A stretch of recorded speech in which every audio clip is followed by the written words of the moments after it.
Magandang araw sa inyong lahat. Narito na muli ng ating latest update kay Vice President Sara Duterte, ang isa sa ngayon sa latest na pahayag ni VP Sara.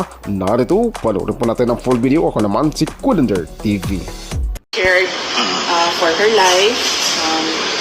So it will be a relief for the employees of the Office of the Vice President. And well, so far, dahan-dahan naman na bumabalik yung mga tao sa trabaho, except for Yusek Lopez, kasi meron siyang parang 3 weeks na sinabi ng doktor na kailangan niya, meron ata siyang PTSD, yung post-traumatic stress na disorder. So, hanggang ngayon, hindi siya makakabalik ng trabaho. But even then, nag-file na siya ng indefinite leave sa Office of the Vice President. But I'm sure it will be a relief to them, because every week sila noon nag-express sa akin na bakit ganito yung buhay namin, bakit ganito yung ginagawa sa amin, bakit ganito yung pakiramdam namin, para kaming mga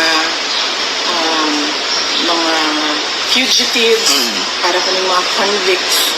So ngayon, meron silang somewhat peace of mind. So, naiintindihan ko yon na gusto ng INC ng kapayapaan sa ating bansa, dahil alam nila kapag merong kapayapaan, susunod dun yung kaunlaran ng ating bansa. Kaya naiintindihan ko yung pagsuporta nila sa opisina ng ating Pangulo, sa opisina ng Office of the Vice President, kasi yun din naman ang gusto ng lahat ng mga kababayan natin na